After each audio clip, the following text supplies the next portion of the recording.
There's a lot of teenagers in this movie. Uh-oh. Harry Potter is a teenager now. I know he was in the last movie too, but he really is now. So is Ron. So is Hermione. So is that jerk Malfoy.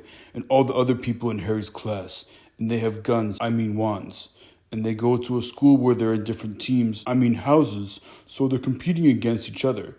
At a school where people are attacked and killed every year. Whose idea was this? I just learned that this is based on the most popular book series ever. Ooh, that's a lot of pages. To be fair, there's a lot going on in this movie. So Harry has a nightmare where he sees a muggle, also known as a regular guy, get murdered after overhearing something having to do with Voldemort, Peter Pettigrew, and this other guy he doesn't know. Rather ominous. It sets the tone for the movie. It's going to be darker than the last one that had soul-sucking Nazgul, Dementors, and prison and trying to murder an innocent animal and being wrongfully accused of murder, and what if your pet rat was an actual human murderer accomplice, and then Harry goes to the Quidditch World Cup using something called a port key, which is an object that teleports you to a certain place when you touch it. Harry goes with Ron and his family, Hermione, Cedric Diggory, and his father. Cedric Diggory looks kind of like that Edward guy in the Twilight movie. I like his character better in this movie though. So they have fun watching the big game, but afterwards there's a terrorist attack by Voldemort's goons called Death Eaters, and somebody casts this creepy drawing in the air called the Dark Mark. This movie is kind of scary already. Everybody gets over that, I guess, and the kids go to Hogwarts School of Murder and Creepy Stuff. Dumbledore says hi to all the kids and announces that there's going to be this big event called the Tri-Wizard Tournament. They're going to host a bunch of students from two other schools called Beauxbatons, which is basically a school of French girls, and Durmstrang, which is basically a school of Russian guys. All the 7th year students, so the oldest people in the school, can put their name in this thing called the Goblet of Fire if they want to get picked, but only one person from each school gets to play.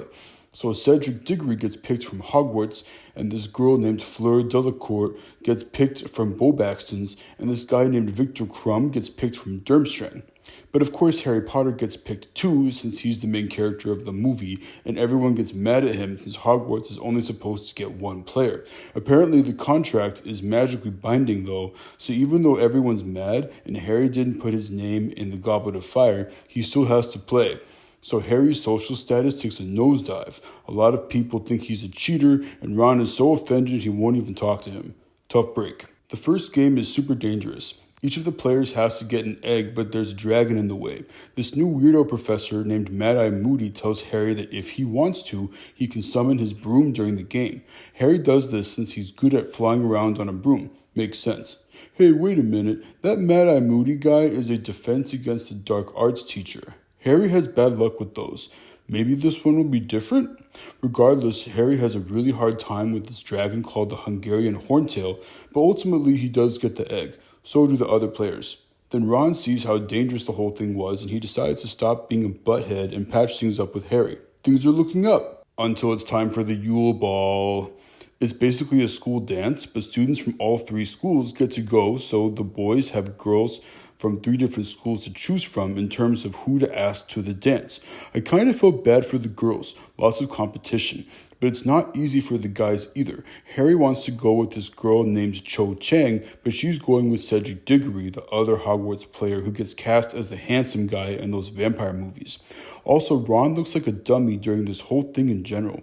He wants to go with Fleur Delacour, who's way out of his league and has someone else to go with anyway. And Ron is a real jerk to Hermione when they're all talking about the dance, even though it's clear that a part of him maybe wants to go with her. So it's pretty funny when Harry and Ron show up with these twin sister girls who don't even like them. They just wanted to have a date. And Ron's like, who's Hermione going with? And it's Victor Krum, the cool tough guy athlete from the other school. In your face, Ron. But Hermione's the real winner anyway, since she's having a good time. She's enjoying herself so much that it doesn't occur to her to be a sore winner. Good for her. You go, girl. Then it's time for the second game. After being totally stumped, Harry figures out how to open his egg underwater and gets the message about what's going on. He learns that each of the players has to rescue something very important to them from the bottom of this lake. Turns out the important thing happens to be a person? What the heck? This is super not okay. No school would ever risk a person's life on purpose just because sports. I mean, come on. Want to hear a joke? Knock, knock. Who's there? Hi. Hi, who? Hi, I'm a process server with a lawsuit. Anyway, Harry rescues Ron, Cedric saves Cho Chang, Victor rescues Hermione, and Harry actually gets second place in the game since he goes back underwater to rescue Fleur's sister when she's not able to complete the challenge. Dang. Later, Harry finds a dead guy named Barty Crouch Sr., a government wizard, in the Forbidden Forest. In Dumbledore's office, he looks in the Pensieve and witnesses a flashback scene where the principal of Durmstrang was told to name people who served Voldemort, and he rattles off some names including Snape and this guy named Barty Crouch Jr. Time for the third game. It's a big hedge maze with the Triwizard Cup in the middle. This game is also very dangerous again. Fleur and Victor get stuck in the maze, but Cedric and Harry get there together. Cedric thinks Harry is a good guy and they've helped each other out, so they touch the cup together at the same time. But it turns out it's a port key and they get teleported to this creepy cemetery. This is the creepy place from Harry's dream. Then things get so dark. They've never been this dark before in a Harry Potter movie. This is not for kids stuff. This is teenager stuff for sure. Cedric and Harry are disarmed. Peter Pettigrew is there. He kills Cedric, and he uses Harry's blood to bring Voldemort back to life. He's totally bald, and he doesn't have a nose. So from here on out, I'm calling this guy Valdy the Baldy. All the Death Eater guys show up. Harry fights Voldemort and manages to grab Cedric and get out of there using the port key again.